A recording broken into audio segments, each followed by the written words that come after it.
The company organized a mandatory team building event, but I had a far more pressing priority. My husband needed urgent surgery. I submitted my leave request assuming basic human empathy would prevail. I was wrong. The moment I set foot back in the office, I was not greeted with concern, but with public humiliation. Diane, the manager, slapped me with a fine of $2,000 right in front of the entire staff. Her voice boomed across the silent floor. The company rules are clear. Team spirit comes first. Diane declared, her eyes cold and unyielding. She pointed a manicured finger at me. Sarah, you are a team leader, yet you dare to lead the way in provoking company policy. The penalty is doubled. The very next day, the pieces of this cruel puzzle fell into place. I spotted Kevin, the fresh graduate secretary, who never left Diane's side, standing next to her. He was purchasing a luxury watch priced exactly at $2,000. The coincidence was too sharp to ignore. It was not a penalty, it was a robbery. A fire ignited in my chest. If they wanted to play this dirty game, I was done serving as their pawn. Word of the $2,000 fine for missing a simple bonding event spread through the office like a toxic wildfire. Later in the break room, Jessica, my perennial workplace rival, leaned against the counter. She watched me with a calm, calculating gaze and clicked her tongue. "You are strange, Sarah," she murmured. "Just be a little soft, bend the knee, and it would be over. And for leave, you really should have asked earlier." I poured my coffee, the dark liquid swirling as I shook my head in disbelief. "I submitted that request a full week ago," I replied, my voice tight. It got stuck on her desk. She refused to approve it on purpose. Jessica's expression shifted, a flicker of surprise crossing her face. "Don't say I did not warn you," she whispered, lowering her voice. Her husband's niece just returned from abroad. Rumor has it she attended a prestigious school and wants to come here to gild her resume a bit. The realization hit me like a physical blow. The disciplinary example was nothing but a sham. This was a calculated purge designed to kick me out and lift her family member up. I clenched my jaw, cold resolve settling over me. "I get it," I said, staring at my reflection in the dark coffee. "Then I will make room for her right away." I had barely settled back at my desk when Kevin marched over his knuckles, rapping sharply against the surface. "Sarah, move your office outside." I glanced around the open workspace. The entire design department was crammed into small, noisy cubicles. As a team leader, my private office was not a luxury, but a necessity for meeting clients. "Telling me to move now is effectively a demotion," I countered, keeping my voice steady. "Kevin, you cannot simply bark an order and expect me to obey. There must be a clear official process." Kevin sneered, his lip curling in disdain. "Process fine, let me spell it out for you. You have been removed from your position. You are now just a standard design staff member. Is that clear enough?" Before I could respond, Diane stepped out of her office, a deep frown marring her face when she saw me still seated in the executive chair.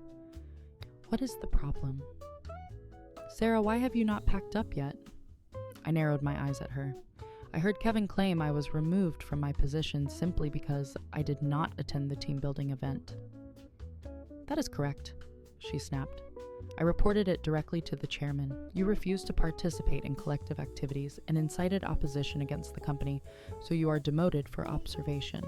If you do not like it, you can file a complaint." A cold, humorless laugh escaped my lips. "Please have the company send me an official notice. Without written documentation, I am not moving an inch." Diane jabbed a finger in my direction, her face flushing with anger. "Sarah, just you wait. Kevin, send the notice to her immediately. If she refuses to know her place, we do not need to be polite." Less than 2 minutes later, my phone pinged. Kevin had sent the demotion notice not to me privately, but to the general company group chat for everyone to see. It was a blatant attempt to shame me, but I saw it differently. I immediately saved the file as evidence and began moving my belongings in silence. Moments later, Kevin ushered a new woman into the room like she was royalty. "Everyone listen up. This is the newly recruited design team leader, Tiffany. She graduated from a prestigious university and will lead the design department starting today. Let us welcome her." The room fell silent, confused eyes darting toward me. I said nothing, simply pulling out my phone to idly play a game. Slowly, fireworks stickers began to pop up in the group chat. In an instant, the hierarchy had shifted. Everyone understood I had been replaced. My colleagues whispered indignant on my behalf. "Sarah, what they did to you is too much," one murmured. "Exactly," another added anxiously. "You just submitted the new design. In the blink of an eye, they demote you." "If the client asks, what do we say?" I shrugged, offering a mask of indifference. "I am just following the company's arrangement." I did not need to say much. It was obvious they planned to steal my achievements to boost the new hire. Unfortunately for them, they were far too hasty. Half an hour later, Tiffany, the new boss, emerged. She was desperate to flex her authority, and I was her primary target. "Our design department has a total of 30 people," she announced, scanning the room. "Some people do not produce products. They just take a salary and slack off. This situation needs to be eliminated completely. From today on, everyone must submit one design per day. If you do not finish, stay for overtime. Anyone who cannot handle it is free to leave." She spun around, pointing a finger at my chest. "Hey, you there. Sarah, right? I heard about you before I came here. No matter how glorious you were, before you must follow the rules now. Clear." She looked down at me with pure arrogance. I nodded and replied with zero emotion. "Understood." Emboldened by my submission, Tiffany became even more smug. Standing before everyone, she added 2 more draconian rules: strict timekeeping and mandatory recording of client feedback. A collective groan rippled through the room. Working with clients often meant traveling to various locations. Who had time to clock in twice a day at the office? But any objections were immediately crushed by Diane. "Without rules, there is no order. Someone was just fined $2,000. Have you forgotten? Let me tell you, Manager Tiffany is here to fix your lazy attitudes." The office fell into a terrified silence. I remained mute. "You want me to clock in? I will clock in. You want a drawing? I will submit one." I was in no rush. At most, give it half a month, no, give it 5 days, and they would deeply regret this. That day, Tiffany officially commandeered my office, barking orders from the chair that still held the warmth of my presence. I felt no fear, only a cold detachment. I cleared my personal effects, utilized artificial intelligence tools to generate a compliant design in minutes, and submitted it before the clock struck 5. Then, for the first time in years, I clocked out exactly on time. Jessica caught my eye as I headed for the door. "The hard-working lady is not fighting back today," she teased, though her voice held a bitter edge. "Taking company regulations seriously, are we?" I simply waved goodbye and walked out. Jessica was the second-best designer, here always hungering for my spot. She never imagined that when I finally fell, a complete interloper would parachute in to steal the crown. Now she was not only passed over for promotion, but also shackled by Tiffany's incompetent rules. Seeing me leave, Jessica made a snap decision. She powered down her computer and walked out right behind me. Leaving work while the sun was still up felt surreal. There were no frantic revisions, no client meetings, no fixing a drawing 800 times only to revert to the first draft. The silence in my head was unprecedented. On the way home, I stopped to buy fresh ingredients to make soup for my husband. He looked up in surprise when I walked through the door so early. Knowing about the demotion worry lines creased his forehead. "Is this because of me?" he asked softly.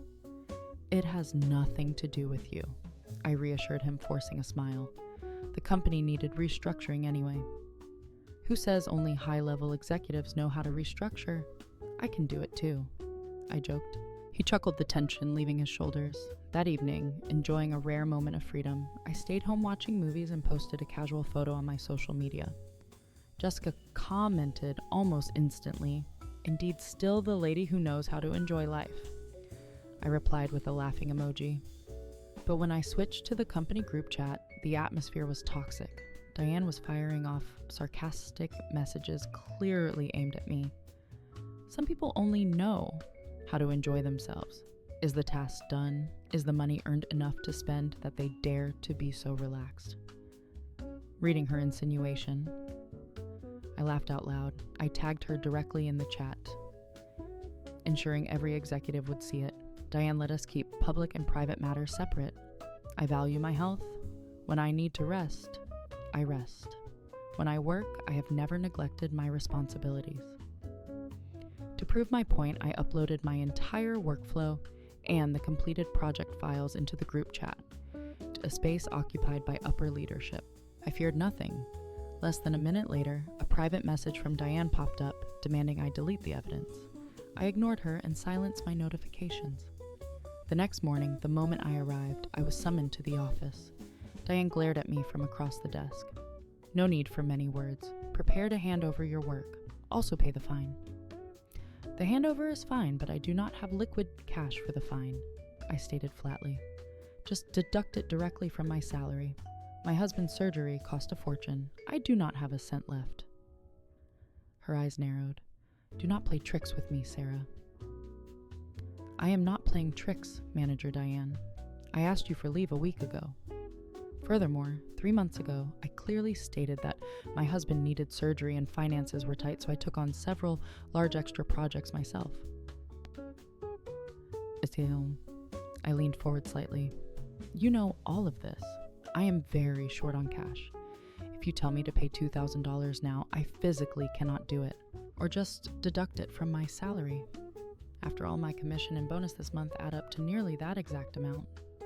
Her face scrunched up in frustration. I raised an eyebrow. Anyway, I have no money. You decide. I turned and walked toward the door. She was so furious. Her face turned pale and she screamed after me, Sarah, do not think having seniority makes you special. Every head in the room turned to watch the spectacle. I stopped, turned back, and replied with icy calm, I never thought that, Manager Diane.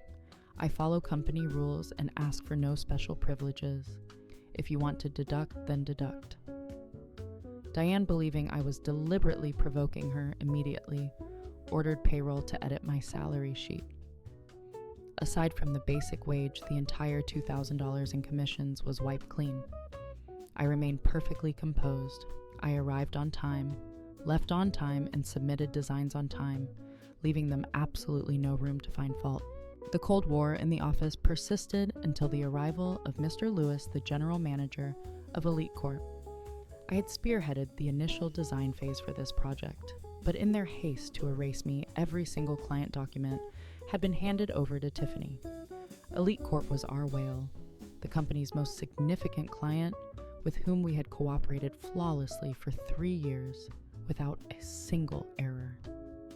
This time the stakes were incredibly high, with the design fee reaching $100,000. Early in the morning, Diane and Tiffany stood guard at the main gate, their bodies rigid with tension. I arrived leisurely, swiping my card exactly on time. The moment I stepped inside, Diane shot daggers at me with her eyes, but I ignored her, slipping into the break room to enjoy my breakfast in peace. When Mr. Lewis arrived, the management team swarmed him like sharks, guiding him into the main conference room. Just as the doors were closing, Kevin marched over to me. Sarah, if you have nothing to do, take this drawing to Gardenia Estates. I paused. Gardenia Estates was on the far west side of the city, while our office was in the east. The round trip would take at least 4 hours. Kevin, I asked, is there not a digital version? The client wants a hard copy. He insisted, avoiding eye contact. Go, now do not delay. Fine, I replied, grabbing my keys. I will go. I drove straight to Gardenia Estates, the city blurring past me. The moment I pulled into the driveway, my phone screamed to life. It was Diane. Sarah, where are you? She shrieked. Come back immediately. Manager Diane, Kevin asked me to deliver drawings to the west side. I just arrived. Is something wrong? Send the Elite Court data and the design explanation to me immediately. A dark sense of satisfaction curled in my gut. Everything was in the handover documents, Diane. Stop talking. I have to meet the client. She slammed the phone down. Seconds later, Tiffany's message popped up, desperate and aggressive. Sarah, do not play dumb. Everything is company property. You cannot take it away. If you ruin things, you will be held responsible. I did not bother responding. I blocked her number without a second thought. At that moment, a text from Jessica lit up my screen. It turned out that the moment Mr. Lewis sat down, he realized the project lead had switched to Tiffany. He asked a few fundamental questions that she could not answer. Mr. Lewis's expression had darkened, and then he dropped the bomb. Has the copyright issue related to this design been resolved? Diane and Tiffany were dumbfounded. They knew absolutely nothing about it. Now Mr. Lewis was demanding the physical copyright certificate. They did not know where it was, and they certainly could not produce it. Panic had set in. Jessica texted again. Old lady, this is a trap you set right. Scary, nice move. No wonder you have been so relaxed lately. You were waiting for them to walk off the cliff. Without the copyright certificate, that design is invalid. The drawings get scrapped, the $100,000 fee is lost, and when higher-ups investigate, those two are toast. Hearing Jessica sound both gloating and impressed, I just smiled at my reflection in the rearview mirror. Immediately after, my phone rang again. It was Tiffany, presumably calling from a burner number. Sarah, right, Sarah, come back now. What is this copyright certificate? Sorry. Manager Tiffany, I am helpless. I said, my voice dripping with feigned regret. I am no longer in charge of that project. You will have to find someone more capable to help. She started to hyperventilate. Sarah, I know you are upset, but come back. We can discuss this. Diane's voice cut in from the background, desperate. Come back. At least help us get past this obstacle. I refused flatly. That will not do. This is Manager Tiffany's first time meeting a big client. I cannot usurp a superior's authority. Screams erupted on the other end. Sarah, do not be too smug. I do not believe we cannot do it without you. I laughed a cold, sharp sound. I will tell you the truth. In less than 3 hours, I will make you kneel and beg me. If you do not believe it, just try. I hung up, silenced my phone, and walked the designs over to the client at Gardenia Estates. It was still early, so I stayed to chat. The client invited me for a hike up the nearby mountain. The signal was weak up there, and I could not refuse the invitation, so I went off the grid. While I was enjoying the fresh air, the company was descending into chaos. Mr. Lewis saw the instability and immediately shook his head, canceling the contract and returning the designs. Without the copyright certificate, the drawings were nothing more than waste paper. From start to finish, they knew nothing. The design, missed, sure. Lewis requested actually had one final crucial step I had not handed over yet. Originally, I had scheduled a personal session with Mr. Lewis to finalize the ultimate design and present the live effects in front of him. But regrettably, some people refused to listen, and I never expected things to turn out quite this beautifully. Forget the copyright, they could not even produce the effect rendering. And they wanted to satisfy a perfectionist like Mr. Lewis. From the design concept to the finished product, nothing met the requirements. Mr. Lewis coldly declared, if you cannot provide the copyright certificate, our two companies will stop cooperating from now on. There are plenty of design firms in the country, not just yours. He turned to leave, ignoring Diane, who was begging miserably, her face flushed red with humiliation. By the time the dust settled, I still had not returned. Diane turned on Tiffany, screaming, Did you not come from abroad? You have so many friends there. See if you can find that copyright certificate. Sarah is just a bumpkin. If she can satisfy Mr. Lewis, are you telling me you are worse than her? Hearing this, Tiffany acted like she had been injected with adrenaline and immediately started calling everyone she knew. Jessica stood by watching the circus and laughed, unfortunately catching Diane's eye. Diane pointed a shaking finger at her. What are you laughing at? Go find a solution.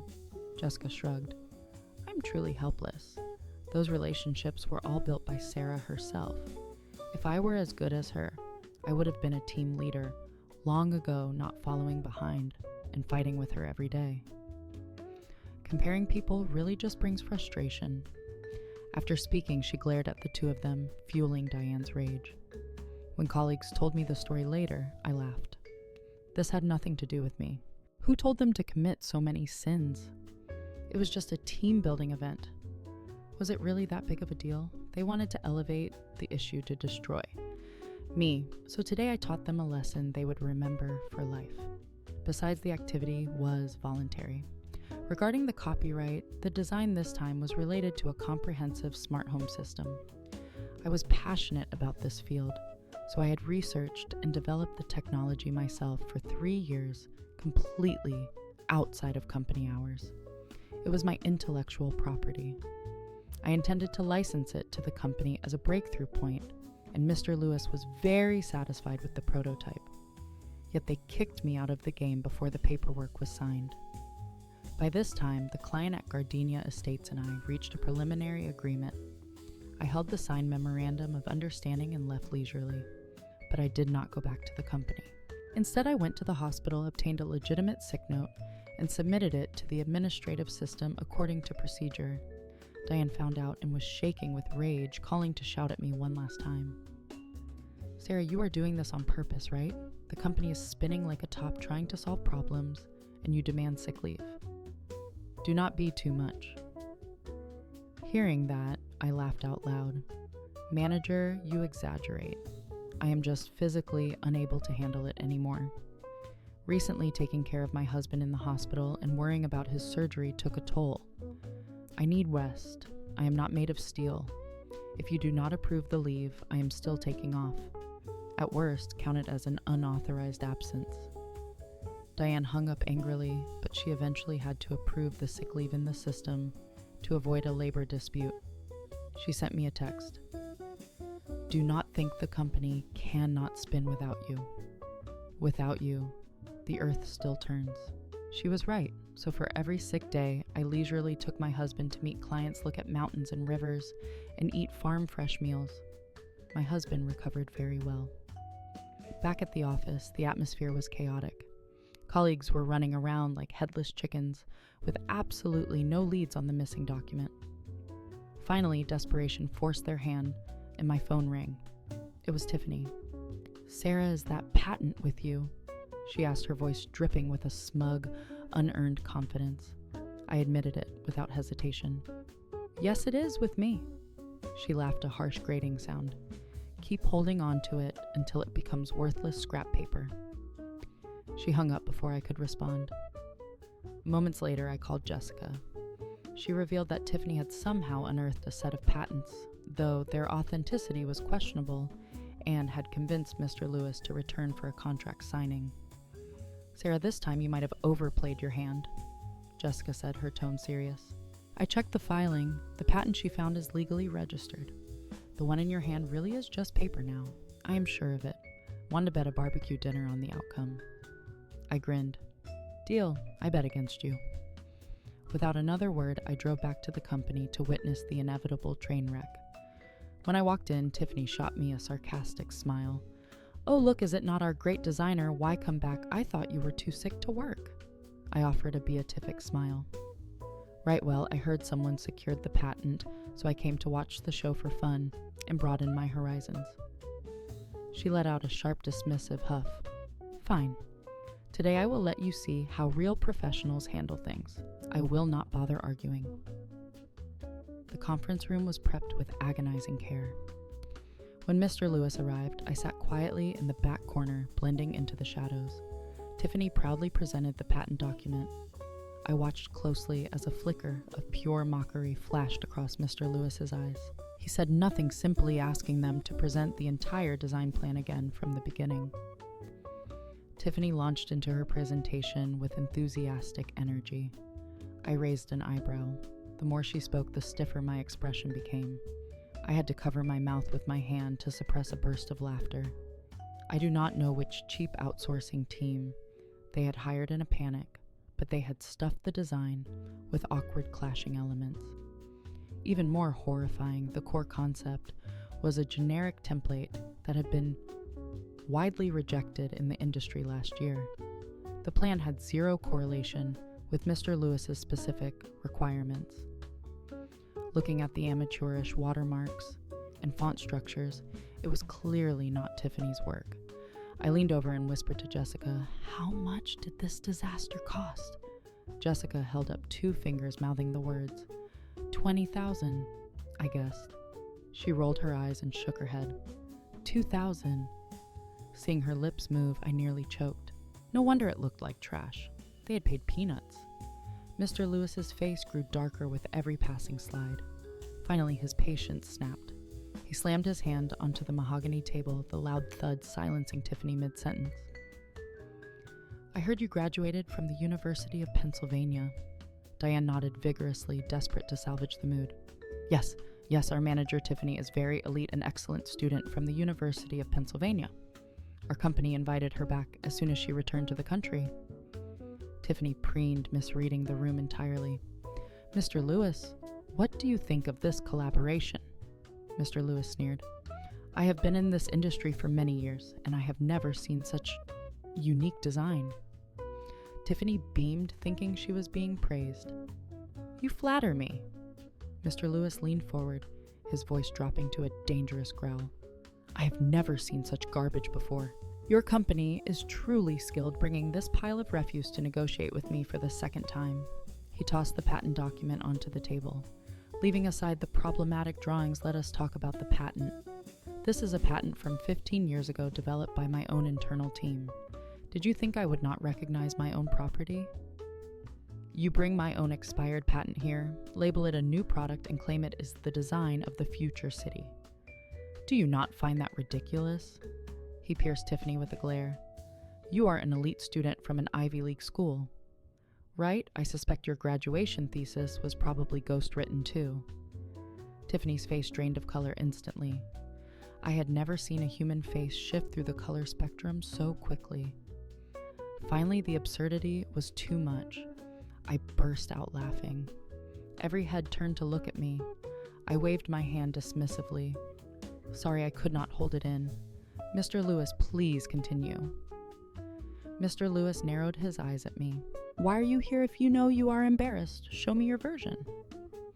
I crossed my arms, leaning back in my chair. "I cannot do that. I am currently on the verge of being fired. If I show it, the company will not pay me a single cent."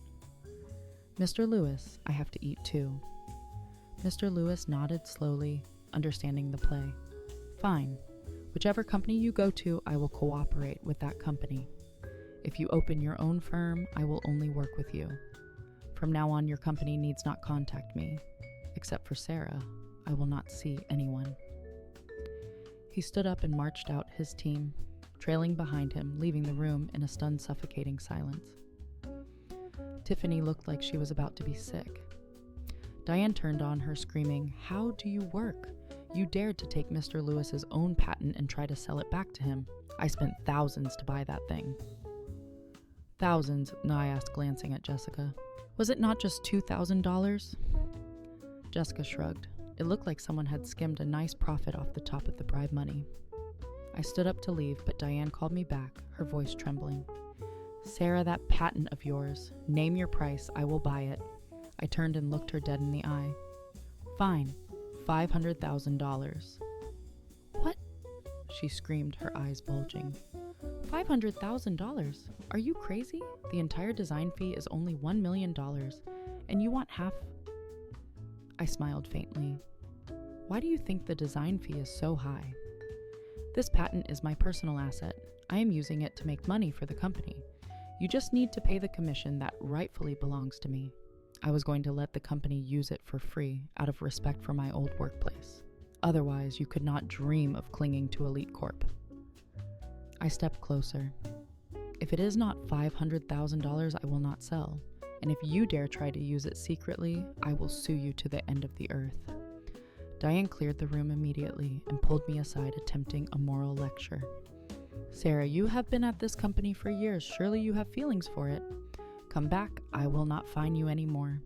If you convince Mr. Lewis to return, I will ask the big boss to give you an extra bonus." I laughed in her face. "When you find me, you announced it in the main group chat. That group includes the chairman. He saw it but did not stop it, which means he agreed. If they really valued talent, they would not have let Tiffany parachute in and kick me out. So now the price is $500,000, not a cent less. Even if I open my own company, that price is the floor. I turn my back on her. Forget it. I will sell it to anyone for $500,000 or more. Step aside. Just as I walked out the door, I received a call from a competitor. Sarah, I heard you hold a patent on smart technology.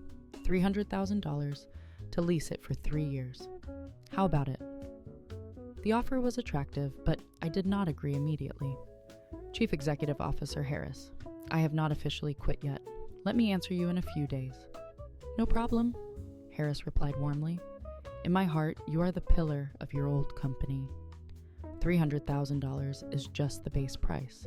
We can negotiate. I await good news. I hung up and continued my vacation.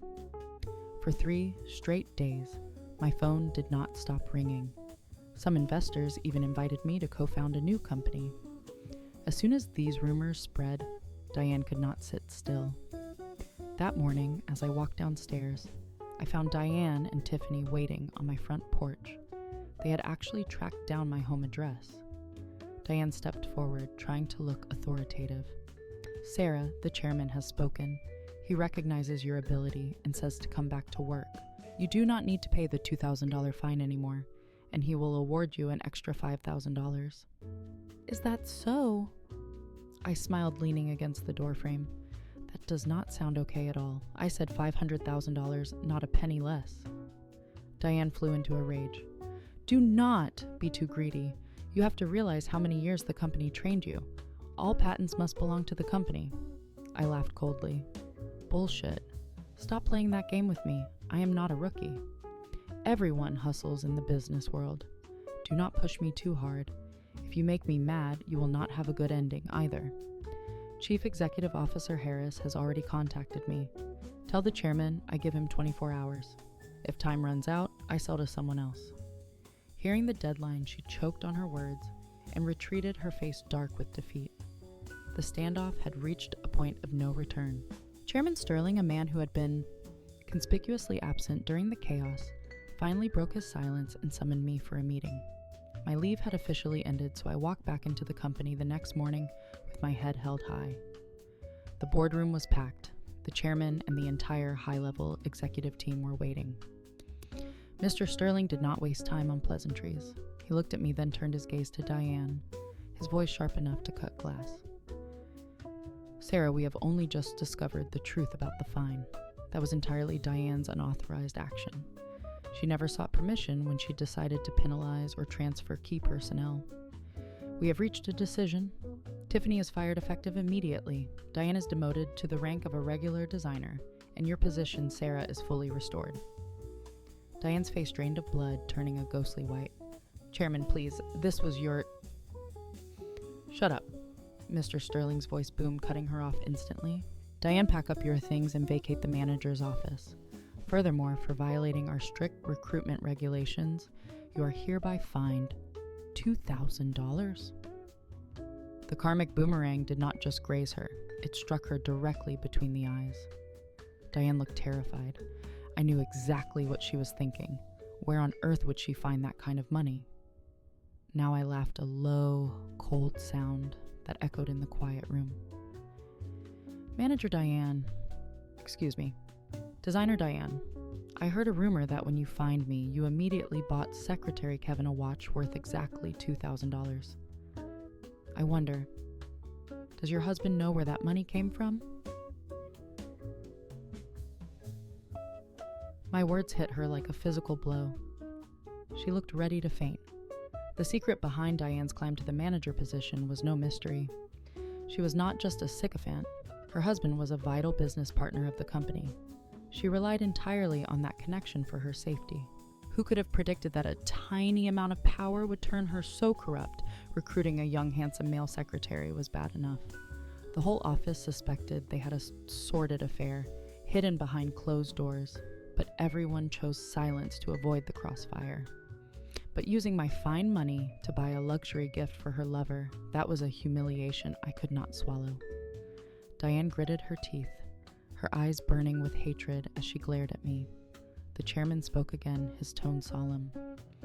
"Do you have any other dissatisfactions, Sarah?" Diane snapped, desperate to regain control. "Chairman, she is slandering me. Moreover, she contacted Chief Executive Officer Harris at our competitor. We cannot keep a person like that. Even if she holds the patent, we cannot let her sign this." She was truly reckless, willing to burn the entire ship just to ensure I drowned with her. I remained perfectly calm. "That is correct. I did contact Chief Executive Officer Harris, and not just him. After Elite Corp threatened to pull the contract, I received offers from half the industry. Honestly, the conditions outside are far superior to what I endure here." I was genuinely wavering. Mr. Sterling understood the subtext. I was not doing this for the money. I was doing this to reclaim my honor and enforce justice. But now he could not allow his authority to be openly challenged by a subordinate like Diane. The chairman lowered his voice, but the menace in it increased. "I did not expect that. Over a paltry sum of $2,000, the whole company would descend into such chaos. I was away for medical treatment recently. I never expected someone to take advantage of my absence to act so recklessly." "Diane, say no more. You are fired." Diane froze, stunned into silence. Fired? How could she face her husband? How could she face anyone? She stammered, tears welling up. "Chairman, I was actually following. You should understand clearly who you relied on to stand in this company all these years." Mr. Sterling interrupted, speaking with brutal clarity. "You have no achievements yet. You keep a boy toy on the payroll. What do you think this place is?" The silence that followed was absolute. She knew the consequences of angering a man like Sterling in this industry. He was a power broker. If he decided to suppress her, she would never work in this town again. Defeated, she could only bow her head and retreat in shame. Once the room cleared, the chairman and I hammered out an agreement. The company would pay $500,000 to lease the patent for 3 years. After that term, we would renegotiate to either buy it out or extend the lease. The chairman wanted to promote me to manager immediately, but I refused. I just wanted to be a simple designer, drawing plans, and living quietly. Being a manager? No, thank you. With that much political trouble to worry about, I would never have time to care for my family. Not long after I announced the patent, Mr. Lewis came directly to the office to sign the contract with me personally. When he saw the complete design and the patent application plan, he was extremely satisfied and immediately added $50,000 to the design fee. The chairman was delighted with the salvaged contract and awarded me an extra $20,000 bonus, declaring at the company-wide meeting that for those with true ability, the rewards were unlimited. Jessica looked at me, her eyes red and emotional. "You made too much money," she whispered, her voice thick with relief. I laughed, feeling the weight finally lift off my shoulders. Who hates money? Also, do not forget you owe me a barbecue dinner. "Tonight after work, drinks are on me," she yelled, ignoring the office decorum. I patted her shoulder warmly. "Later on the resort project, you are working with me." When I was down, many colleagues had laughed at my misfortune, eager to see me fail. But Jessica, despite always being my fiercest rival, was the only one who silently texted me crucial information when it mattered most. Now I understood that there are people worth cherishing like Jessica. We were true rivals, competing fiercely, yet respecting each other deeply. As for the others, they were just grass swaying in the wind. Seeing me return with a raise in the chairman's favor, they immediately changed their tunes, calling me Sister Sarah, with sickly sweet voices. It is better to stay far away from that type. With the ink dry on the contracts, I dictated my new terms to Mr. Sterling. I transitioned into a role that suited me far better, a design consultant. I commanded a salary and commission, yet I was no longer chained to a desk or subject to office politics. It was a liberation I had earned in blood. Whenever I had free time, Jessica and I traveled to the resort for field surveys, blending the grind of drafting ideas with the thrill of travel. It was incredibly fulfilling. 1 year later, the resort stood finished completed exactly on schedule. The boss organized a company-wide retreat to celebrate. The irony was delicious.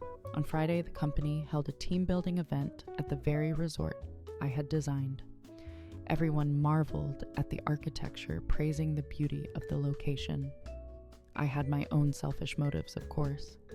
Beyond being a vacation spot, this place was destined to become a premier team-building hub for other corporations. It would bring fame to the company and elevate the resort brand, but more importantly, it cemented my reputation. The project was a complete success. My company and I became titans in the design industry. Mr. Lewis, riding the wave of victory, continued buying land for new developments and personally invited me to lead the designs. Jessica and I hit the road again. As we cruised down the highway, Jessica glanced at her bank balance on her phone, her eyes widening at the extra string of digits. She sighed happily. Always remember, Sarah One's potential is infinite. Thanks to following you, I earned 30% more this past year. I laughed. Of course, people with ability never worry about a lack of work. She turned to look out the window, then suddenly froze. I followed her gaze to the dusty shoulder of the road. There, like a scene from a tragic play, stood 3 familiar figures, Tiffany, Diane, and Kevin. It was a chaotic brawl. Kevin and Tiffany were physically grappling with Diane, refusing to let her walk away. She looked utterly destroyed. Her face was scratched, smeared with blood and grime. The 3 of them were screaming at each other, while strangers stopped to film the spectacle, pointing and laughing. I scrolled through my phone and found a video clip already circulating in the city group chat titled, "Love Drama Between a Middle-Aged Woman and a Young Man." It was pathetic. Diane, a woman in her 40s, was still entangled in a public mess with a boy in his 20s.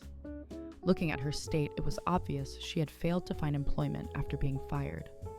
I had seen Diane's resume floating around on social media, but clearly no one was interested. I was not surprised. She possessed no real talent, but to reach the point of destitution that I did not quite understand. Jessica laughed, a sound devoid of pity. I heard that after she was fired, her husband divorced her instantly. Rumor has it Kevin got her pregnant and went to her house to cause a massive scene. Diane was forced to divorce and was left with absolutely nothing. Now unemployed, she deserves it. Her dirty tricks are known throughout the industry. No one wants to hire her. Her ex-husband even blacklisted her in the entire sector. I frowned watching the rearview mirror. She is that miserable, yet Kevin still clings to her. He does not want to, Jessica explained, but he intended to force Diane to find a job for Tiffany. It turns out Tiffany graduated from a nonsense university, not a prestigious one. Her graduation thesis was exposed as plagiarism, and now the school is suing her and threatening to revoke her degree. Jessica continued reveling in the details. She intended to use the title of overseas team leader to transfer to headquarters. Who knew she would get fired before she could pull the scam off? Kevin clung to Diane for access, but now Diane is finished too. She even begged me to introduce her to a job, but forget it. I am not getting involved in that mess. She does not even have the money to fix her delivery scooter now. A person living like that needs to reflect on themselves. I heard the chairman also said at a dinner party that people like her are unusable. I looked at Jessica, who was rambling on with impressive accuracy, and asked curiously, "How do you know so much?" She patted her chest proudly. "Of course, I am a living information hub. I am not hiding it from you. I have people upstairs too." I laughed. Jessica cultivated connections, but she never used them to sabotage me or sneak through the back door. She relied on true ability. That is why I respect people like her. She is a worthy opponent and a trustworthy teammate. The car sped away, leaving the 3 of them struggling in the dust by the roadside. I just smiled and shook my head, saying nothing more. Life is a series of choices.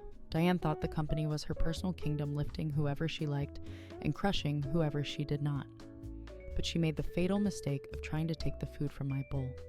Do not blame me for not being polite when I defend my livelihood. As for the chairman, the incident taught me a valuable lesson. Only with absolute power do you have the right to speak. Jessica and I walked our own path firmly.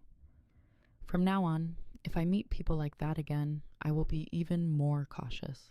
Because if I had not held that patent back, then if I had not held that leverage, perhaps neither Mr. Lewis nor the chairman would have looked twice at me.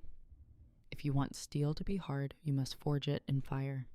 If you want to go far, the only way is to keep moving forward. I will walk my own path and remain steadfast to the end.